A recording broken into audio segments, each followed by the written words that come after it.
jusqu'à Rehoboth, sur le chemin de Hamath. Il montait par le midi et alléluia, et il irait jusqu'à Hébron, où était Ayam. On va passer, nous allons venir ici. Et ici, il fut de retour de l'exploration du pays au bout de 40 jours. À leur arrivée, il se rendit auprès de Moïse et Aaron et de toute l'assemblée des enfants d'Israël à Kadesh, dans le désert de Paran. Il leur fit un rapport ainsi qu'à toute l'assemblée et il leur montrait les fruits du pays. Donc, vous voyez, Moïse a envoyé 12 espions pour aller explorer le pays. Donc, ils reviennent maintenant pour faire comment? Le rapport à Moïse. Et qu'est-ce qui va se passer? Voici ce qu'il racontait à Moïse. Nous sommes allés dans le pays où tu nous as envoyés. À la vérité, c'est un pays où coule le lait et le miel. Et le lait et le miel. Et en voici les fruits. Mais le peuple qui habite ce pays est puissant. Ce peuple est puissant. Nous n'en pouvons pas. Est-ce que tu sais, nous on est partis là-bas. Ce peuple, comme ils sont puissants. Les villes sont fortifiées, très grandes. Nous y avons même vu des enfants d'Anak. Les Malécites habitent la conquête du Midi. Les Hétiens, les Jébusiens, les Amoréens habitent la montagne. Et les Cananéens habitent près de la mer et le long du Jourdain. Caleb fit tel le peuple. Il fit tel comment? Le peuple. Parce qu'ils avaient un rapport négatif. Ils sont allés explorer le pays, mais tout ce qu'ils ont vu là-bas, c'était que les choses comment? Négatives. Négatives. Quelqu'un qui est médiocre, il ne voit que l'échec, malédiction, sorcellerie, problème, ils vont me tuer, ils vont m'assassiner, ça ne va pas marcher. Il est médiocre. Il ne voit pas l'échec. Un enfant qui doit faire l'examen cette année, qui voit rien, en tout cas c'est dur, c'est dur, c'est dur. Il faut te dire que lui, là, il ne va pas réussir. Parce qu'on va avec un mandat de réussite. Quand on va en guerre, on ne va pas pour échouer, on ne va pas pour qu'on nous tue. Quand on va en guerre, on se prépare pour la victoire. Bientôt dans quelques mois, on va voir, il y aura la canne. Donc, tous les footballeurs, toutes les équipes qui vont venir, ils viennent avec un mandat pour comment? Pour gagner. Ils ne viennent pas pour perdre. Mais vous allez voir que parmi ceux qui vont venir pour jouer comment? Cette canne-là, cette Coupe d'Afrique-là, il y aura ceux qui viendront juste parce qu'on leur a donné comment? Comme on appelait, prix. Donc, ils viennent juste représenter le pays. Et ils ont eu des prix de tout, mais même s'ils ne gagnent pas, il a eu sa prix. Après, il va rentrer dans son club. Donc, il y a d'autres aussi qui viendront aussi, parce que ça leur fait aussi plaisir aussi qu'on leur voit comme à la télévision, ou bien son nom va sortir un peu. Mais il y a d'autres équipes, parmi ces équipes-là, il y aura une sélection. Et avant même qu'on fasse la CAN, Dieu sait déjà qui va gagner. Dieu sait déjà les 3 équipes qui vont être comment? Qualifiées. Comme on a vu les 3 enfants de Jean, on dit Dieu, il est 3 fois saint. Dieu le Père, Dieu le Fils, Dieu le Saint-Esprit. Donc il y aura les 3 équipes, le premier, le second, puis le 3e. Ceux qui vont jouer la finale, ceux qui vont jouer la petite finale. On connaît déjà. Pourquoi? Parce que déjà Dieu connaît comment leur mentalité. Ils ne viennent pas pour s'amuser. Ils ne viennent pas pour regarder les téléspectateurs. Ils ne viennent pas. Ils viennent parce qu'ils ont décidé de faire comment? De gagner, de donner le meilleur d'eux-mêmes. Ils ont déjà un esprit comment? Excellent. Pendant que d'autres viendront juste pour venir pareil. Mais d'autres viendront en se disant, on s'en va, on gagne ou on gagne, on gagne ou on gagne. C'est comme ça. Donc les personnes excellentes, qu'est-ce qu'ils font? Ils vont travailler. Ils vont faire comment? Ils vont se dépasser. Ils vont s'entraîner. Ils vont se donner les moyens. Ils vont faire comment? Ils vont donner leur énergie. Ils vont tout donner pour faire comment? Pour réussir. Donc ici, voilà le mauvais rapport. Caleb fit taire le peuple qui murmurait contre Moïse et dit, montons, emparons-nous du pays. Nous y serons vainqueurs. Vous voyez Caleb, il dit, fit taire les gens, n'ayez pas peur, n'ayez pas peur. Tout le rapport ils sont vains, ils sont sains. N'ayez pas peur. Ils y montent. Emparons-nous du pays. Nous y serons vainqueurs. Mais les hommes qui étaient allés avec lui disent, nous ne pourrons pas monter contre ce peuple, car il est plus fort que nous. Si tu te dis, je ne peux pas réussir, parce que les sorciers sont plus forts que moi. Moi, je ne peux pas réussir, parce que comment moi, je ne peux pas. Parce que chaque fois qu'il fait quelque chose, ça ne marche pas. Il ne peut pas réussir, parce que telle personne est plus forte que moi. Parce que l'examen est difficile. Parce que les mathématiques sont difficiles. Moi, je sais déjà que ça, là, je n'aurais même pas ce bac. Je n'aurais même pas ce BPC. Parce qu'il y a d'autres personnes qui sont comme plus performantes. Ah, je m'avais aujourd'hui aperçu, mais moi, je sais que l'équipe américaine, ils ont des grands joueurs. Ils ont des grands athlètes. Mais tu t'en vas pour quoi? Quand on s'en va compétir, on s'en va pour gagner. On ne va pas parce qu'on veut juste qu'on nous montre à la télévision. On veut gagner. Donc, ils avaient déjà comment un mauvais rapport. Donc, qu'est-ce qui va se passer? Caleb, c'est quelqu'un qui est excellent, il y a un esprit d'excellence. Les gens qui ont un esprit d'excellence, ils ont tout eu quoi? Même quand la chose est impossible, ils se disent ça va marcher, ça va marcher, ça va marcher, ça va marcher, ça va marcher. Il est comme un motivateur, il motive les gens, il encourage les gens, il est là pour fortifier les gens, il est là pour dire aux gens, si on peut y arriver. Vous voyez, il y a les gens, les gens excellents, ce sont des gens qui ont ce courage, ils motivent les gens, ils sont là pour ambiancer les gens, ils sont là pour encourager les gens, ils sont là pour aider les gens, même quand les gens sont découragés, il va mettre l'ambiance pour dire non, ça va aller, ne sois pas découragé, ça va marcher, on va gagner, un peu comme les coachs. Chaque équipe a son coach. Donc quand on joue, le coach est là pour dire quoi? Allez, ça va, allez, lève-toi, ceci, cours comme ça, fais comme ça, il est là, c'est son rôle, motiver les gens. Non, on ne s'assoit pas, on est des guerriers, on est des lions, fais ceci, fais cela. Il est là pour encourager. Même quand tu as battu et que vous êtes allé jouer, et quand vous avez marqué même déjà 2 buts, le rôle du coach, c'est de pouvoir vous encourager comment? Mentalement, psychologiquement, c'est son rôle. C'est pour cela qu'on ne va pas n'importe quel coach pour motiver comment une équipe de football. Pourquoi?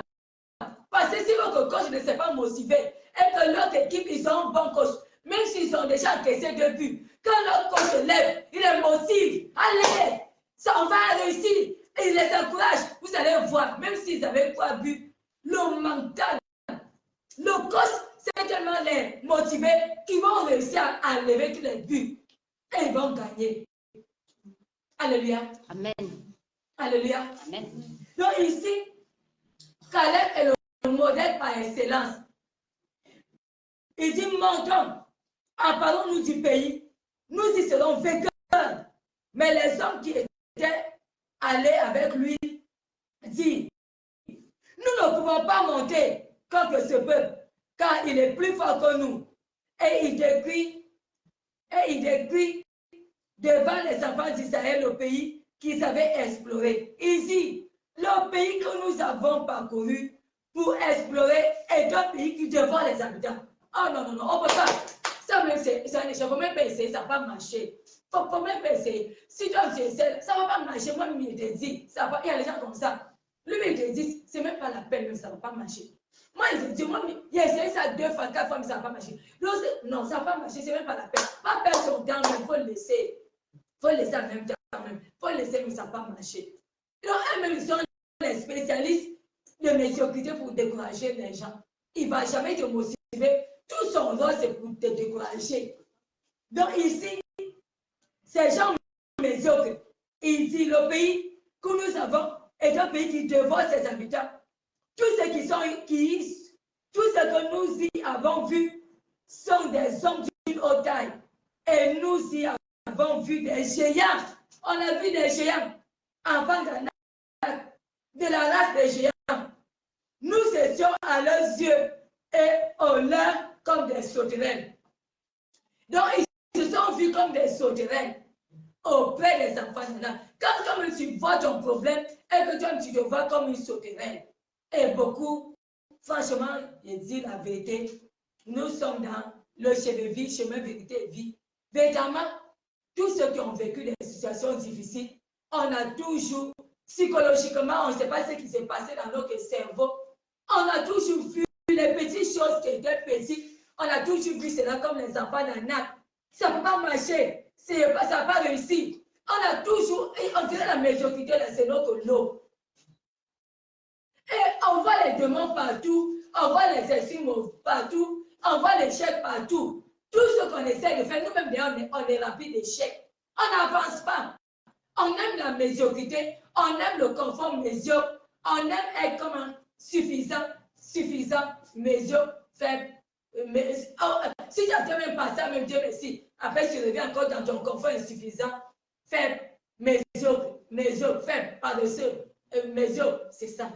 On ne peut pas sortir de... On a peur d'être bien, qu'on dise bien, très bien, bien, excellent. On a peur même de l'excellence.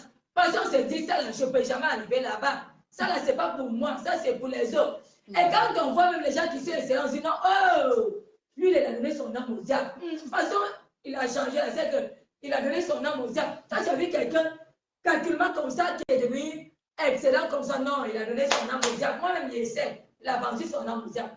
Parce que tellement on ne croit pas à l'excellence, on se dit que tous ceux qui ont réussi ont donné leur âme au diable. Donc nous-mêmes, on ne croit pas que Dieu est capable de nous libérer comment? De la médiocrité.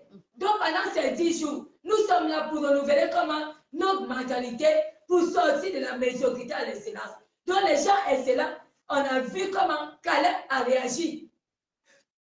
Toute l'assemblée éleva la voix et poussait des cris, et le peuple pleura pendant la nuit. Ils se sont mis à pleurer, tellement les 10 espions. 10 espions ont découragé comment tout un peu. 10, quand on est dans le 10, si tu ne sors pas du 10, tu vas rentrer comment? Tu vas mourir dans le désert, parce que tu vas retomber encore à 9, 8, 7, 6. Mes jeunes enfants, vous qui êtes à l'école, si tu atteins 10, il faut refuser, il faut te dire, je dois quitter la zone de toujours 10. Entre dans le 12, 13, 14, 16. Parce que si c'est dans le 10, tu vas retomber dans 9, 8, médiocrité, faible, paresseux. Arrête ça. Ne te contente pas d'avoir 10 de moyenne. Ne te contente pas. Ne t'as pas moi j'ai eu quand même 10. C'est pas grave, même si elle dit de moyenne, il va à la classe supérieure. Non, non. C'est pas ça. Être excellent, c'est vouloir avoir comment être toujours au sommet. Il faut être ambitieux. On doit être ambitieux.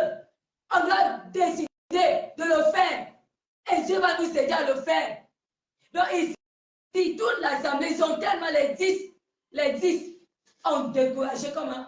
Tout un peu. Dieu les a fait sortir de l'Égypte.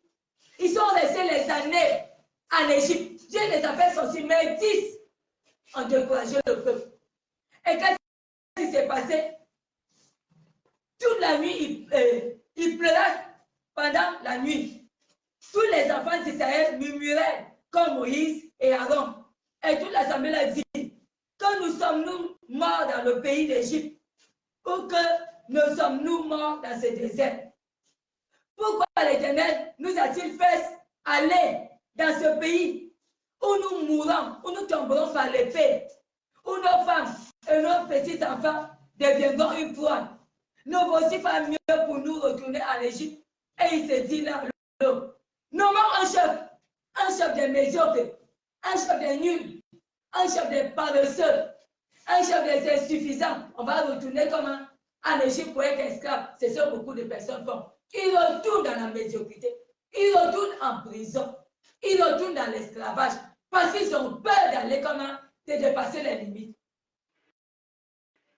Moïse et Aaron tombaient sur leur visage en présence de toute l'assemblée réunie des enfants d'Israël.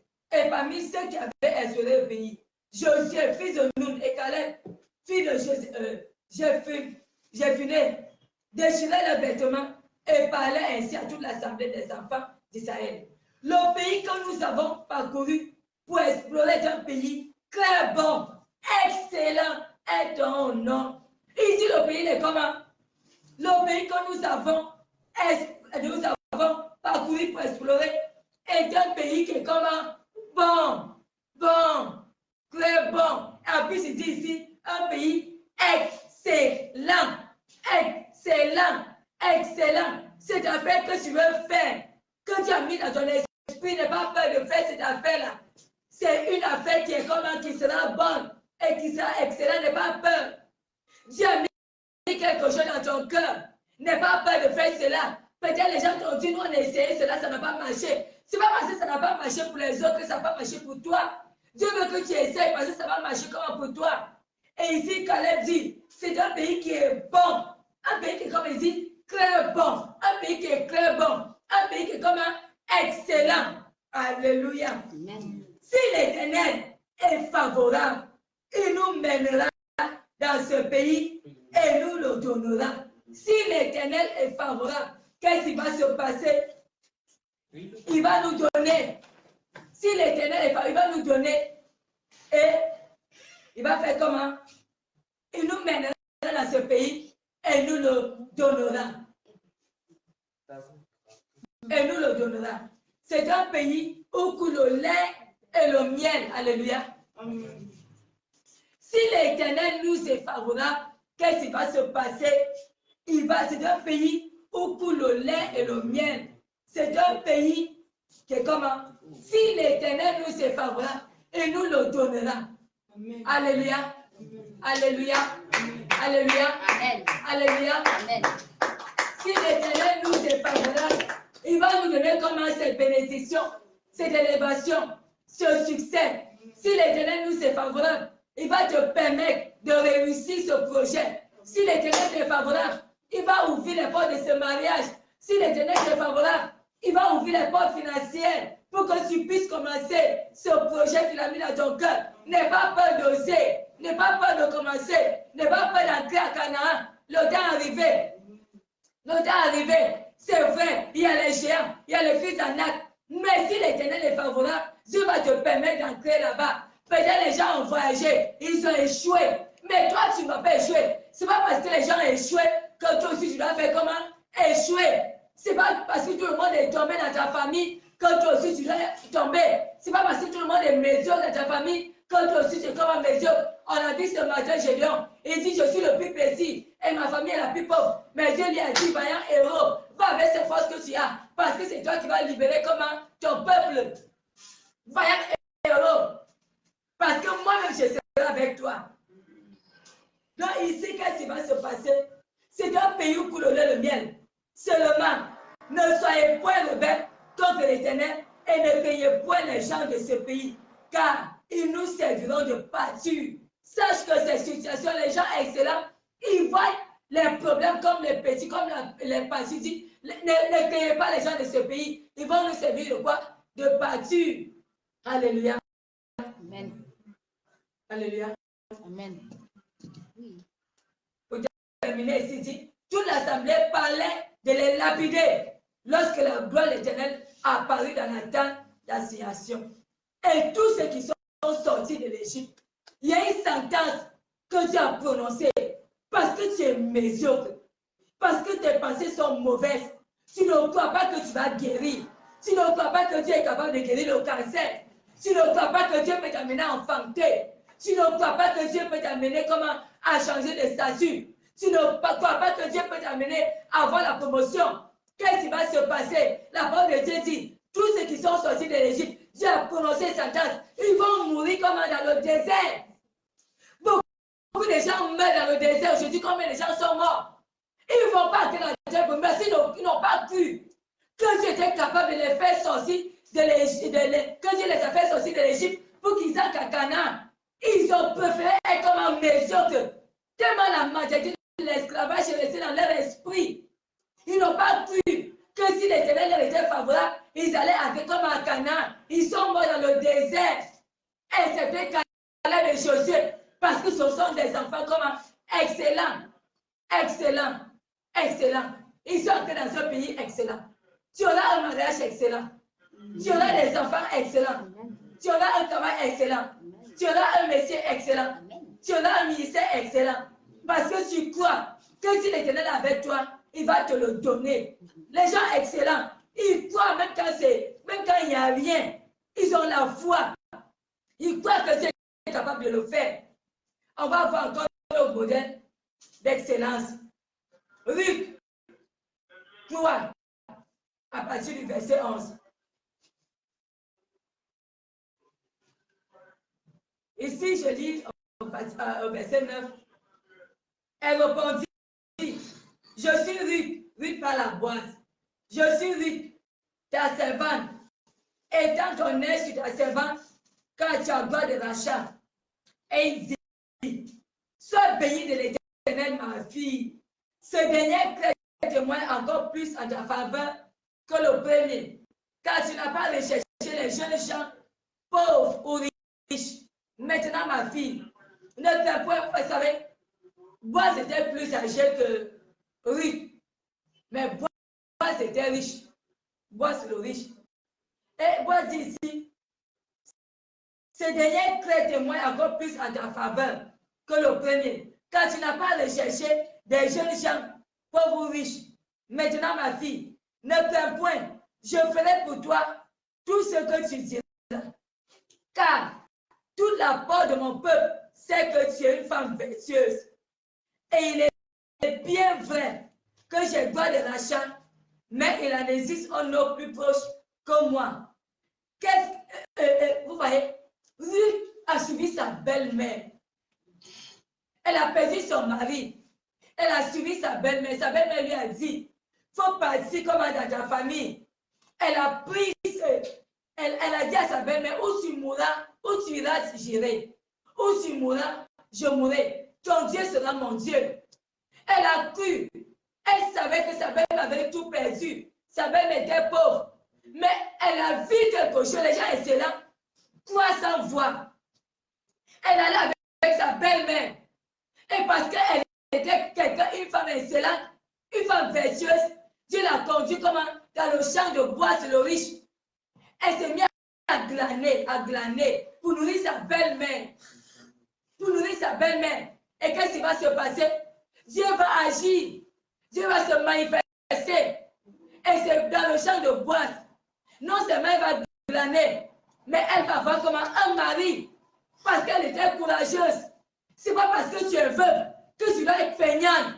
Tu dois t'asseoir là pour pleurer. J'ai perdu mon mari. Matin et soir, mendier. Tu dois te battre. Tu dois te lever. Tu dois travailler. Tu dois endurer. C'est comme ça. Les veuves sont des courageuses, des ambitieuses, des gens qui craignent Dieu, qui marchent avec Dieu. Comme Ruth. Et c'est ainsi que Dieu te donnera angoisse. C'est ainsi que Dieu mettra quelqu'un sur ton chemin. Elle qui n'avait pas d'enfant avec son mari, Dieu a permis que Ruth qui n'avait pas eu d'enfant avec son mari, non seulement elle va se marier, elle sera comme un béni, mais elle aura comme un fils qu'on appelle Obed. Les excellents arrivent à briser la malédiction qui était comme dans leur vie passive. Ose. Alléluia. Nous sommes toujours en train de parler des modèles de l'excellence.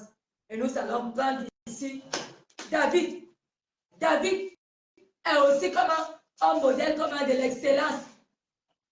1 Samuel 16, à partir du verset 29. Je lis. Voici ce que le frère de David va dire à David. Il dit, c'est d'abord 1 Samuel 17, à partir du verset 28. Eliab, son frère aîné, qu'il avait entendu parler à ses hommes, fut enflammé de colère contre David et lui dit, pourquoi es-tu descendu et à qui as-tu laissé ce peu de brebis dans le désert? Je connais ton orgueil. Donc il dit à David, moi je connais comment ton orgueil.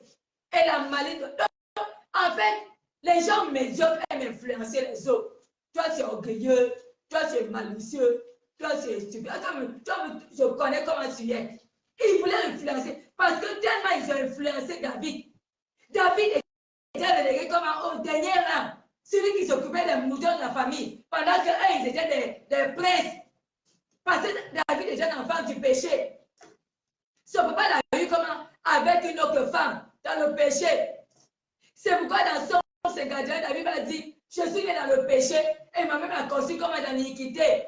Mais quand tu veux que la vérité soit au fond du cœur, le matin on a parlé de Jephthé. On a dit que Jephthé était un enfant d'une prostituée. Et ses frères l'ont chassé. Il dit, tu ne vas pas hériter avec lui, ils l'ont chassé. Ils ont chassé Jephthé. Donc ici, David aussi, il était un peu comme Jephthé. Un enfant qui est né comme dans le péché. Donc son frère lui dit, je connais ton orgueil et la malice de ton cœur. C'est pour voir la bataille que tu es descendu. David répondit, qu'ai-je donc fait? Qu'ai-je donc fait? Qu'est-ce que j'étais avec tes femmes? Chaque fois, c'est toujours lancer les pics. Toi là, tu es idiote, tu n'as pas réussi, ça n'a pas marché. Toi là, tu es maudite. Toi là, tu es enfant de prostituée. Toi là, tu es enfant bâtard. Toi là, tu n'as pas fait comme toujours les paroles négatives. Les gens médiocres, ils aiment toujours, ils ont toujours dans leur bouche des paroles pour influencer négativement les gens, pour les amener à faire comment à déprimer. Qu'est-ce qui va se passer? C'est pour voir la bataille que tu es descendu. David répondit, qu'est-ce donc fait? Ne puis-je pas parler ainsi? Et il s'est détourné de lui. Tu vois, les gens essaient là, il s'est détourné de lui. D'ici et reste là. Il va faire comment? Il va casser mon moral. Il va m'amener à déprimer. Il va m'amener à me lamenter, à me plaindre. Donc, je vais me détourner de lui. Je voudrais te dire, toi qui m'écoutes, tu as peut-être un frère, une soeur qui est toujours là en train de t'influencer négativement. Il faut te détourner de lui. Il ne faut plus l'écouter. Peut-être un parent, son rôle, c'est de te casser, de te déprimer à chaque fois. Il faut te détourner de cette personne. Quelqu'un te touche avec des paroles négatives pour te décourager. Il est temps que tu t'éloignes de cette personne, détourne-toi de lui. Donc ici, David se détourna de lui pour s'adresser à un homme. Et il fit les mêmes questions. Le peuple lui répondit comme la première. Lorsqu'il eut entendu la parole prononcée par David, et on les repartit devant Saül. Vous voyez? David dit, moi je peux. Il n'y a pas quelqu'un qui bat Goliath. Moi je vais aller battre comme un Goliath. En ce moment, tu es David. Tu as souffert. Pourquoi tu as souffert pendant toutes ces années? Parce que Dieu t'a préparé avec des lions, avec des loups, avec des brebis, des moutons. Parce que c'est toi qui vas battre comme un Goliath. Amen. C'est toi qui vas combattre Goliath. C'est toi qui vas battre Goliath. Donc ici, les paroles de David sont arrivées jusqu'au roi. Tes paroles vont arriver à la présidence. Tes paroles vont arriver au ministère. Tes paroles vont arriver quelque part chez le directeur. Parce que tellement tu dis des bonnes paroles, quelqu'un, il y a toujours une bonne personne qui va aller dire au directeur. Lui, là, les paroles qu'il dit sont les paroles sensées. Ah, il faut l'écouter. On dirait que le projet que tu as envie de faire, là, il a déjà trouvé comment la solution. David, ça ne pouvait pas aller devant le roi. Mais Dieu va mettre quelqu'un qui va écouter les paroles de David et qui va aller dire au roi, il y a un jeune homme qui dit quelque chose là-bas. Ici, il est capable d'aller tuer comme un Goliath. On dit, David dit à Saül, que personne ne se décourage à cause de ce Philistin. Ton serviteur ira se battre avec lui.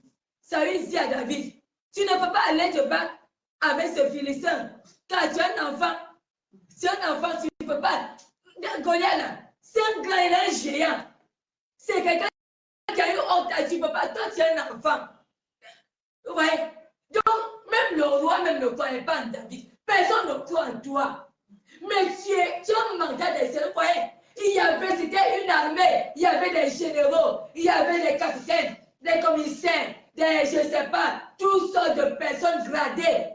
Mais ils avaient comment? Un mandat d'oiseau.